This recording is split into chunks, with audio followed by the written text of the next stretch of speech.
RJ here. Today, we're gonna talk about Locust God. So, this is another one of the decks that I like to play a lot. I don't personally own myself paper-wise, but this is pretty friggin' fun. Okay, so Locust God. Draw a card, make a 1/1 blue-red insect creature token with flying and haste. You pay 4, draw a card, discard a card. Whenever Locust God dies, return it to the owner's hand at the beginning of the next end step. That is such a good effect. Because that's pretty much how you avoid commander attacks unless it gets exiled. And then that's another story. So, the same rule as it is before. Every single card is under $10. Now, that's what a giant asterisk. Because cards' prices change by the minute, maybe. I don't know. Could be. Could not. But, there are a few cards in here that are very close to the $10 mark. There are certain cards in here that are literally $9.99, and I was like, all right, you know what? That's technically under $10, so all right. Are they gonna go up in price? I hope not. For your sake, for my sake, for everyone's sake, I hope they don't go up in price. But if they do, all right. If they do, they do, I guess. Okay. So the theme of the deck is wheels.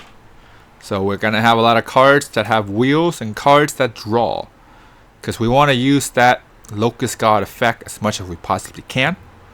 So that is the theme of the deck. So you're going to see cards that are like this. Where it comes into play, shuffle cards from your hand into your library and draw that many cards. Alright. So first things first, before we get to the theme, we got to talk about ramp. Because we're not in green. So we gotta find ways to ramp even though we're not in green, which is not the easiest thing to do, but let's talk about that. So we got the heart, we got Sad Robot, Soul Ring, the Bauble. What else we got? The Signets, the Stones, the Diamonds, the Lenses, the Talisman, the Thought Vessel,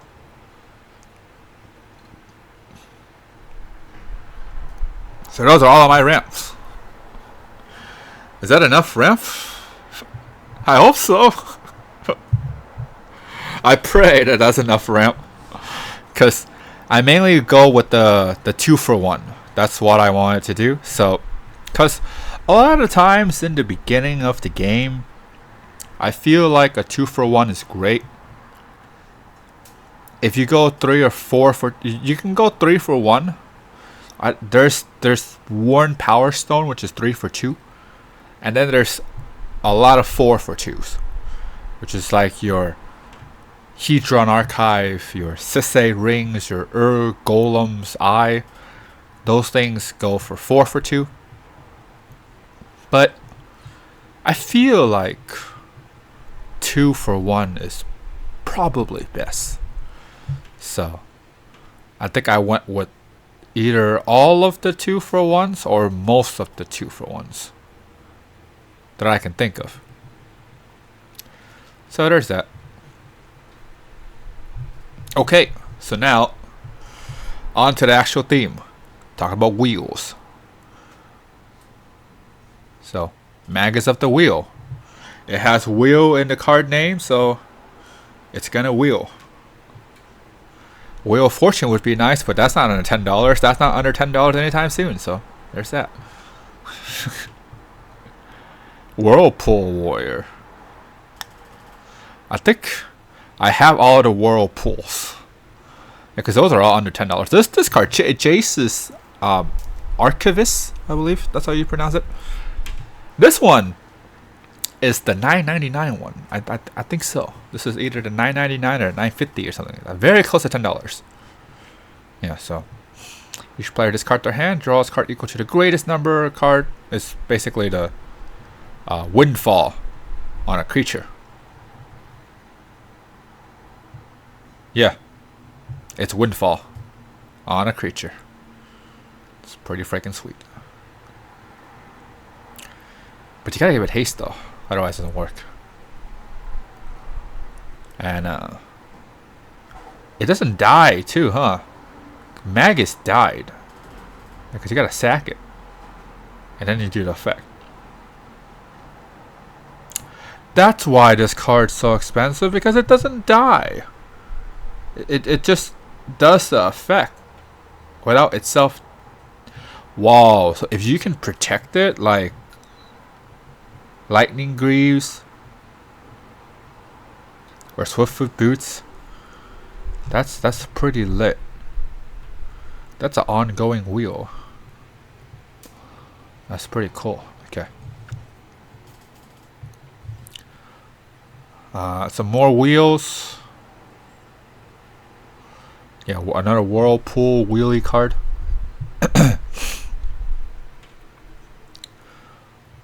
Any other wheels? No, that says draw. There's a wheel. Yeah. Ditch your hand, draw 7.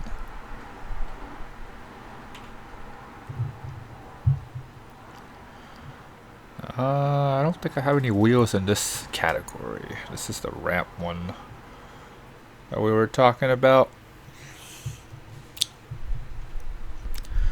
A couple of interactions. This is a wheel. That's a wheel.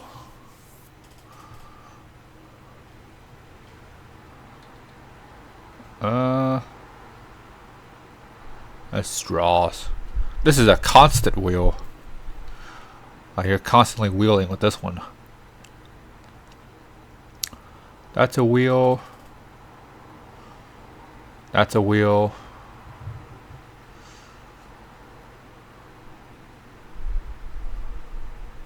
Draw. That's a wheel.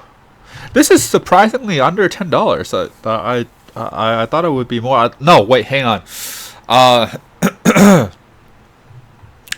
It was the other one. It was the Echoes, Eons of Echoes. Yeah, that one was the one that was like a lot of dollars. More than $10. This one, surprisingly, is under $10. Maybe because the fact that it gets exile. That's probably why it's under $10. So, alright. Okay.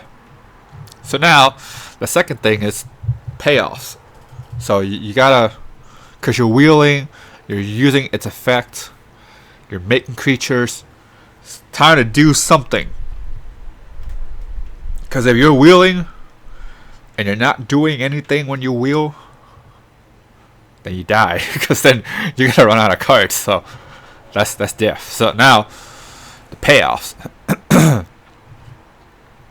So we have cards that are like this guy, the Witty Roast Master. Another creature enters the battlefield, deals 1 damage to each opponent. We have another card that's similar to that. It's called Impact Tremors. Creatures ETB, deal damage. It's gonna happen a lot. And you're gonna hope and pray that you stack these things. That's the goal. Is if you have multiple of them on the battlefield. And something like this too. Draw a card, each opponent lose a life. That Niv-Mizzet. You draw a card, deals a damage. Draw a card, deals damage. So that's what we're hoping for.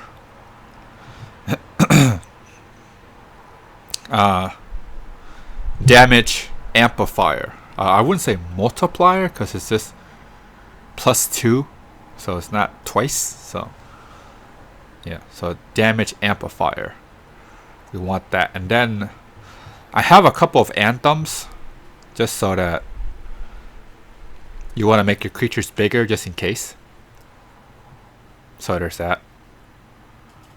Yeah, so I think that was an anthem. Favorable Winds was an anthem. This one is also an anthem. Kindred Discovery. I think this is another one of those cards that are like really, really close to $10, like $9.99 or $9.50 or something like that. Like really, really close to $10. So there's that. But it's a sweet card. I mean, as creatures enters the battlefield, draw a card. They attack, you draw a card. The only real downside of this card, it's a force. It's not you may.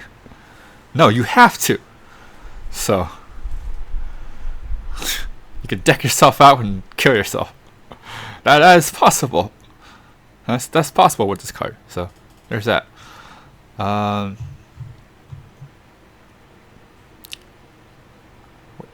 Labman? Yeah, Labman.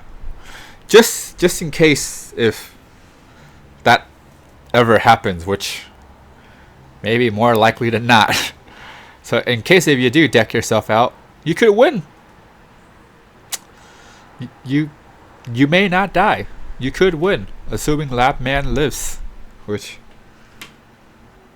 depending on your pod, depending on people you play with, if they know your deck enough and they understand Labman, they'll kill it the moment when it hits the battlefield. Bolt the man. that could be possible, but it really depends. And let me see. So we talk about payoffs. So now we're just talking about draw, because we're under $10, I can't wheel everything as much as I would like to wheel. I don't think there's enough cards under that fits within this category to have me wheeling all the time, which is unfortunate, but I feel like it's fair, because I don't expect people to go out and buy Wheel of Fortune and Time Twister and Echoes of Eons or Eons of Echoes or something like that, or like really expensive wheel cards. That's just nah. So the goal is to have enough cheap cards that does a certain thing enough number of times for it to be relatively consistent. That's the goal. So it may not be the most optimal, because I know this deck is not optimal. But I also know that we don't have infinite money. I mean, this is a hobby, so we have very little money. So whatever money that we have, that's what we're gonna get. This card's also close to $10 too, like dangerously close to $10. So whatever money that we have, we're gonna make the best of it. And so, if you can't wheel, you're gonna draw, because that's the next best thing from wheeling.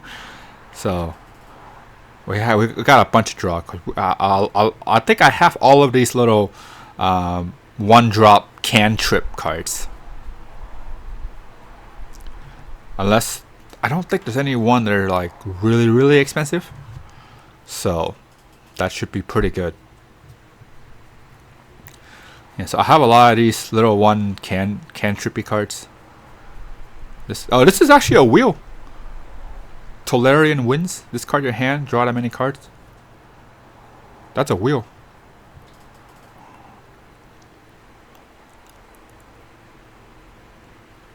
Oh, this is a payoff card. This is a really good payoff card, actually, because if you have enough insects, and you will, unless they board wipe, but Locust God, remember, does not go away unless he gets exile. That's a different story. But if, let's say, Wrath God, Damnation, Day of Judgment, yeah, all right, farewell. Oh, okay, farewell.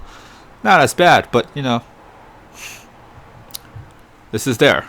So when you have enough flyers, which you will, assuming that the deck works, we're gonna get to the gameplay. But assuming that the deck works,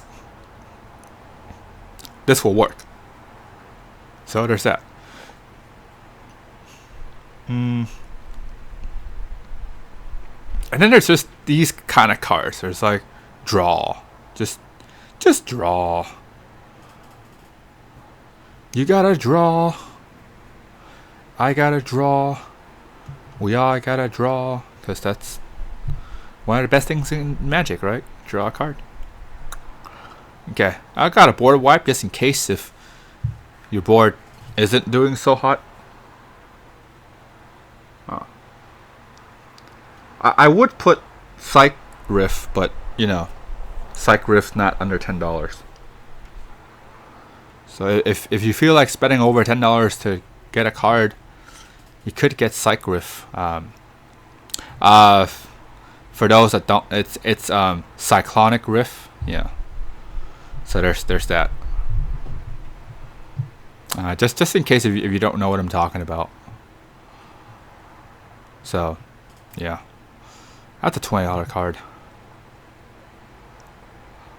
This one's pretty good.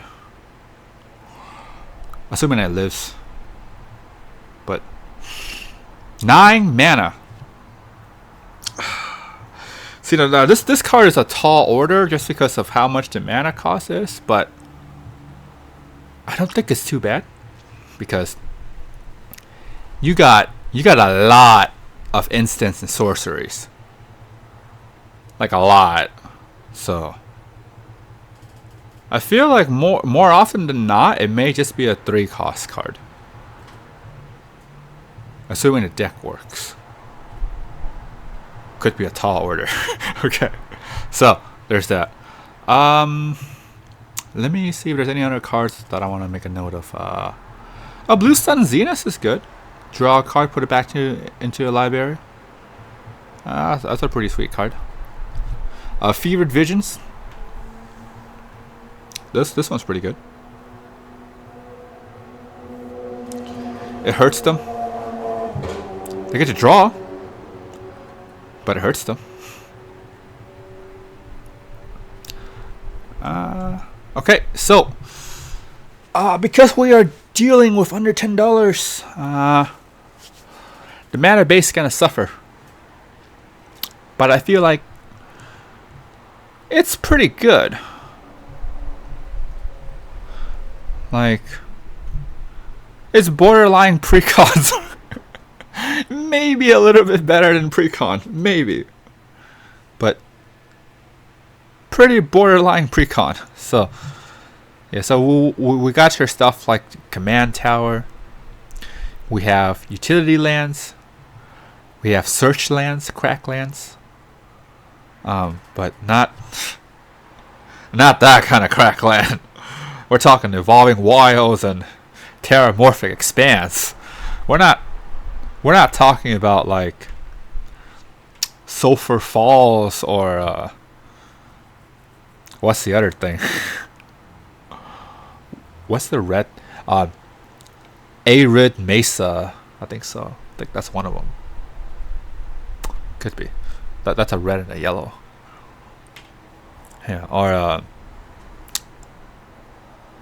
wow, I'm drawing out a blank.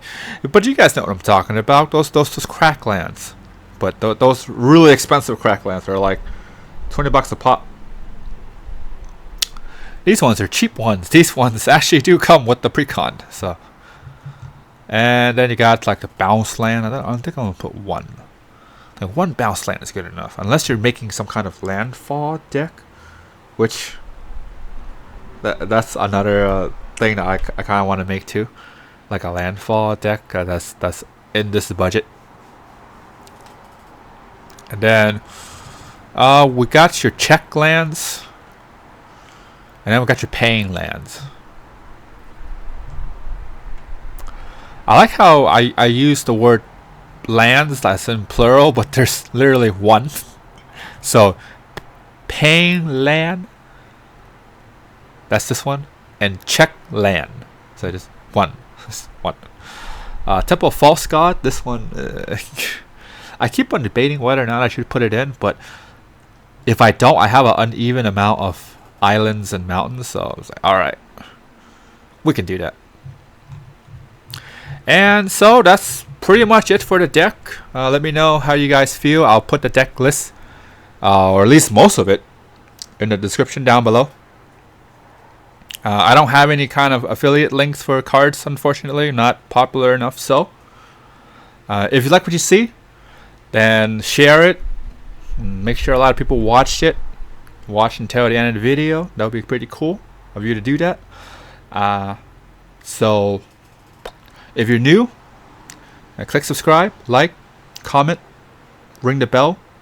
More content. Alright, you guys stay awesome.